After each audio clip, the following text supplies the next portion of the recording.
je suis office manager depuis 5 ans.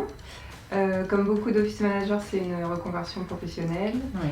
J'ai d'abord fait des études de graphisme, ensuite j'ai travaillé comme graphiste. J'ai des expériences dans le mannequinat, j'ai travaillé comme serveuse à Paris, à Londres. Et en 2016, j'ai voulu me reconvertir et j'ai fait un bachelor office manager. Et voilà, je suis office manager maintenant.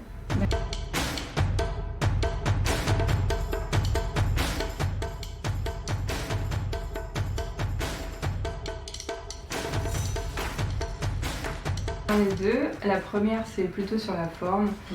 L'entretien était en visio et la recruteuse, elle était dans un open space qui était très bruyant. Du coup, j'entendais pas du tout ce qu'elle me disait avec précision. Il y avait des problèmes de technique, donc ça met pas du tout à l'aise le candidat pour un entretien. Et le deuxième, ça va être plus sur le fond.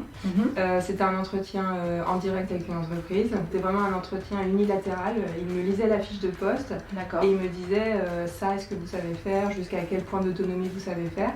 Et je n'ai pas pu à la fin de l'entretien poser mes questions et avoir un échange avec l'entreprise. Oui, donc là c'était un manque réel, en tout cas d'échanges construits et de part et d'autre, en tout cas avec l'interlocuteur qui ne t'a pas laissé place, en tout cas pour pouvoir vraiment poser tes questions à toi sur le poste et te donner envie vraiment d'y aller.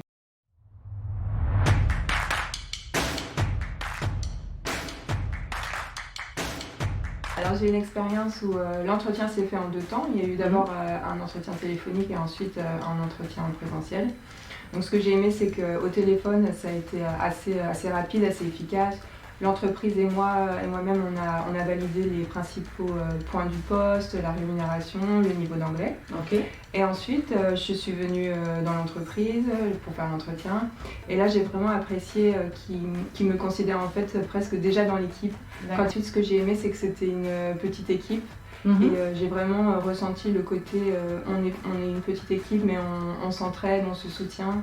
Et ça a vraiment fait écho avec mes valeurs. Et j'ai vraiment eu envie de rejoindre. C'est ce qui a fait la différence du coup. C'est ça. Ouais.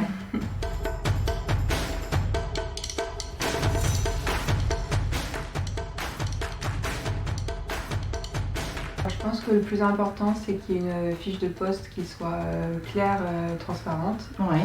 Ensuite, que dans les échanges, il y ait vraiment une réciprocité et que le candidat s'autorise à poser toutes les questions dont il a besoin et que l'entreprise ou le cabinet réponde vraiment en transparence. Et en fait, ça, je pense que c'est vraiment un challenge pour les entreprises et les recruteurs parce que parfois, on n'a pas vraiment le contexte réel de la prise de poste. Et je trouve ça dommage. On a envie de savoir où on va et quelle mission on va faire, mais réellement.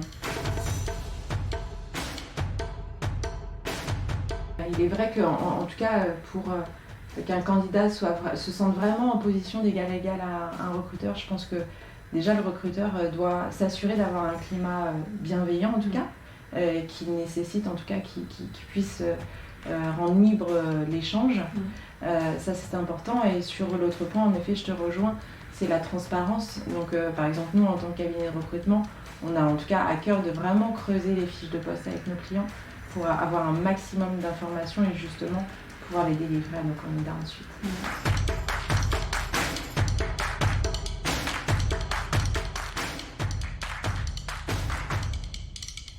Je pense qu'il faut une rémunération qui soit en adéquation avec le poste.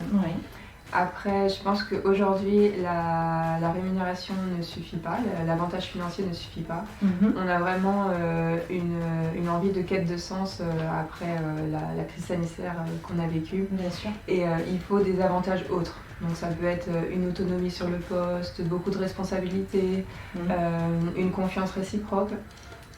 Et aussi, je pense que ça dépend du timing de sa carrière. Il y a des moments où on a vraiment, par exemple, un projet d'achat, donc il nous faut une grosse rémunération. Parfois, on a envie d'apprendre beaucoup, de se challenger, pardon. Et parfois, on a envie d'avoir un équilibre pro-perso qui soit bien. En tout cas, au recrutement, moi, j'observe certaines choses. c'est qu'il faut être en tout cas au clair sur les missions proposées. C'est ce que j'entends des office managers. Elles sont en demande d'avoir des fiches de poste très claires, des attentes très claires. Et à mon sens, pour recruter les meilleurs office managers, il faut aussi leur donner de la vision. Donc de la vision sur des projets, sur la culture de l'entreprise, sur leurs projections à elles qu'elles peuvent avoir dans cette même entreprise. Et bien souvent, aujourd'hui, on nous demande de recruter des office managers bilingues anglais. Je donnerais un petit conseil aussi aux entreprises d'être très transparents, en tout cas, sur le niveau d'anglais attendu.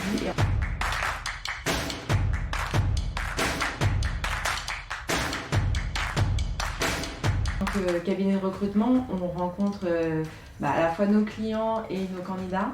Et le rapport s'est clairement inversé. On est aujourd'hui sur un marché clairement orienté candidat, mais certaines entreprises n'en ont pas encore conscience. Du fait des actualités, de la crise Covid qu'on a vécue avec une chute brutale des recrutements, les entreprises ont encore l'impression d'être en position de force et qu'il n'y a pas d'offres sur le marché, en tout cas pas autant ciblées que la leur ou autre. Or, c'est une réalité aujourd'hui. Toutes les entreprises recrutent à peu près le même type de profil, avec les mêmes exigences, le même niveau d'exigence. Et donc en fait, les bons profils correspondants sont très rares et surtout sursollicités. Je dirais que le maître mot, en tout cas à retenir, c'est surtout la rapidité. Voilà, les entreprises ont une nécessité aujourd'hui à être rapides dans leur prise de décision. Parce que les candidats ont souvent de multiples offres et donc pour attirer les bons talents, il faut être aussi le plus rapide. Et vos fiches de poste. Rapidité.